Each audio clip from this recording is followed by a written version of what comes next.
อาจารย์เก่งกาจบงกระวงกรรมสปปลาวเลยได้ยืนยันว่าเท่ามืด1 ใน 5ของผู้ประสบภัยยังมีสติปกติบ่ได้เลอะเลือนเพียงแต่เห็นต่างจากคนอื่นๆ Time to share สัมผัสการเดินทางแบบใหม่ไปกับmigula.comสวัสดีท่านผู้ชมกลับมาพบกับรายการทำทุกแสสำหรับหัวข้อข่าวที่เราอยากจะนำเสนอในวันนี้ก็คือเกี่ยวข้องกับเรื่องของอาจารย์เก่งกาจโดยที่ว่าเพิ่นได้กลับมาสปปลาวอีกครั้งหนึ่งซึ่งว่าหลายคนก็นำเสนอข่าวนี้ไปแล้วซึ่งเขาเจ้าสาวน้อยหนึ่งเนื่องจากว่าไปหงมอมา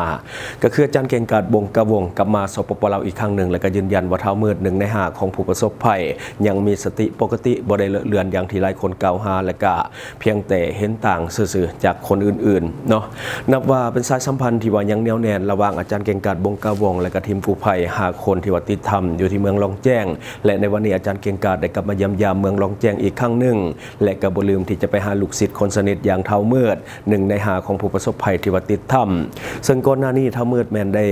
ถือกระแสโจมตีจากหลายฝ่ายเนื่องจากว่าเป็นคนเดียวที่ออกมาเปิดเผยข้อมูลหรือว่าเปิดเผยความจริงแบบหมดเปลือกเกี่ยวกับเหตุการณ์ทุกอย่างที่เกิดขึ้นภายในถ้ำโดยเฉพาะเรื่องของการเอาคำออกมาจากถ้ำจนสร้างความบ่พอใจให้กับผู้ประสบภัยคนอื่นๆอีก4 คนรวมทั้งญาติพี่น้องของพวกเขาด้วยกลายเป็นว่าเท่ามืดถูกโจมตีอย่างแรงจากการเปิดเผยเรื่องเล่าหลายคนหาว่าเท่ามืดสติเลอะเลือนและก็เว้าไปเรื่อยทั้งแม้ว่าเท่ามืดจะยืนยันว่าตนเองเว้าความจริงและก็ตนเองเว้าโดยความมีสติทุกอย่างย้อนแนวนั้นเท่ามืดจึงได้ออกจากบ้านแล้วก็ลงมาพักใจอยู่ที่เวียงจันทร์ช่วงหนึ่งแต่ว่าตอนนี้ได้กลับไปที่ลองแจ้งจนล่าสุดก็คืออาจารย์เก่งกาจได้ออกมาสอบถามความจริงจากเท่ามืดและได้เว้าความจริงเป็นแนวใดนั้นเดี๋ยวเราไปเบิ่งนำกันทานนอนวันนี้เขาอยู่กับเท่าผู้ผานะครับหรือเท่ามืดนะครับหลายคนคอมเมนต์มาเป็นห่วงแล้วก็อยากรู้ความเคลื่อนไหวของเท่ามืดหมู่บ้านเขามางานสู่ขวัญให้เท่าบุญเอเนาะกับเท่าอิงเท่าอิงนี่คือ1 ใน 5เท่าอี้เท่าอี้1 ใน 5ของผู้ติดจิตธรรมเนี่ยหลายคนห่วงว่าน้องเขามีสติบ่โดยรวมแล้วน้องเขามีสติสัมปชัญญะดีนะครับบ่เป็นคนฟุ้งแค่เป็นคนซื้อซื้อครับซื้อแบบว่ารถเขารถทางเนี่ยมันเป็นทางโค้งมันยังซื้อเอาบ่ไงหนามีขี่รถลมล่าสุดแพงมันเนี่ยเอาปากยังถึง FC ว่าข้าเจ้าเป็นห่วงบอกเป็นอย่างเด้อยังมีสติอยู่ว่าชื่อได้หมดเนาะเพียงแต่ว่ามันเดี๋ยวนี้มันมีเรื่องคิดหลายมันเบาบ่ออกบางมื้อมันก็อยู่คนเดียวมันก็คิดออกคิดได้หมดคันอยู่หลายคนนี่คิดบ่ทันเอามันคือคนเบานี่เบาใส่เฮาทีมันเข้าหลายคนเบาทีมันชื่อบ่ได้ยังให้หลายคนให้กำลังใจน้องมันหลายกว่าเนาะบ่ต้องไปว่าโอ้มันสติบ่ดีบ่ขออนุญาตหน่อยเนาะแบบว่าเข้าใจน้องมันว่าสติบ่ดีหรือว่ามันใช้ชีวิตประมาทเนาะเพียงแต่ว่าก็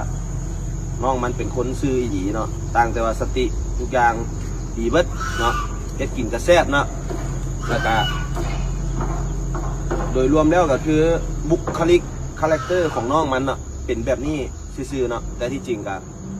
ทุกอย่างก็ดีมาทุกอย่างเนาะเรื่องสติวันเขาบ่ฮอดนี่เว้าเรื่องกินเพราะว่าเขาต้มน้ำไม่ลั่นป่ะนอรันย่างเมื่อคืนเด็กๆตี 1 ตี 2ก็ยังต้มน้ำไม่ให้กินอีกเมื่อเช้าห่อเขาไม่ยิงเขาให้ได้ห่อหมดไงเลยสไตล์เขาล่ะเพราะว่าอิฟเขาเสียก็เลยไปห่อได้ถุงมันติดไอ้เหี้ยทานจะปากเอาพระเจ้าก็เป็นห่วงว่าสติสัมปชัญญะบ่สิเตือนอย่างหนึ่งว่าคนเราเนี่ยในสังคมคนเนี่ยมันเป็นโลกกระทำ8เข้าใจป่ะมันมีทั้งคนหักมีทั้งคนสร้างเข้าใจเข้ามาโลกกระทำ8ความมันคู่กันมียกย่องมีสรรเสริญกับมีนินทาสิ่งนั้นเนี่ยเป็นความคู่กันดังนั้นใจเนี่ยต้องว่างไว้ว่างใจอย่าของผู้เบกขาว่างเฉยอย่าเคลื่อนไหล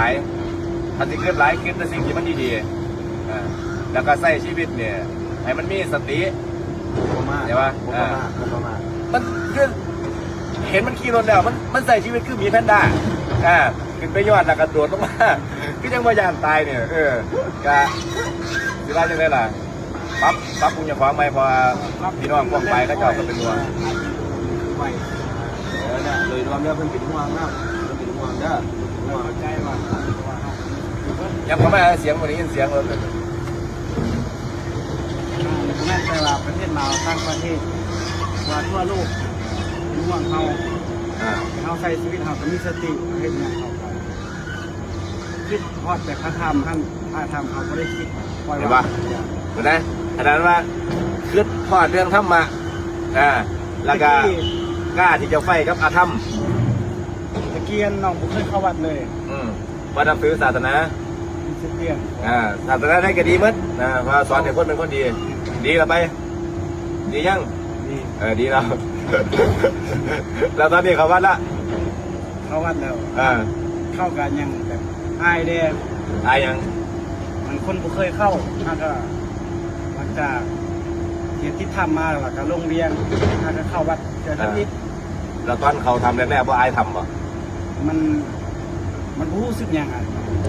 ก็ให้นั่นแหละถ้ามาบูหูซึ่งยังคือว่างเฉยเบียดทายมันเป็น สบายสบาย โดยรวมแล้วก็ประมาณนั้นแหละ คนทางบ้านก็คิดอย่างกระยาวหูตัวดีอะไรหูเบิดเรื่องเอาเป็นคนนักปากเอาปากลายเอาปากเรื่อย ธรรมชาติสร้างมาเนี่ยให้มีหูสองหูเพื่อให้ฟังหลายๆมีตาสองตาให้เบิ่งหลายๆมีปากเดียวให้เว้าหน่อยๆให้เว้าหน่อยๆอันนี้คนเว้าก็จังเว้าเข้าใจป่ะแล้วก็ชีวิตที่ได้มาใหม่เนี่ยเบิ่งพี่น้องผู้ไพ่มาผู้เชี่ยวชาญมาผู้เป็นมิโกะออกไปซอยคนหาจนพ่อใส่ชีวิตให้คนอิจฉานะอิจฉาในที่นี้คือเฮ็ดในสิ่งที่มันดีให้มันงดงามในชีวิตแล้วก็นี่นานี่เห็นป่ะ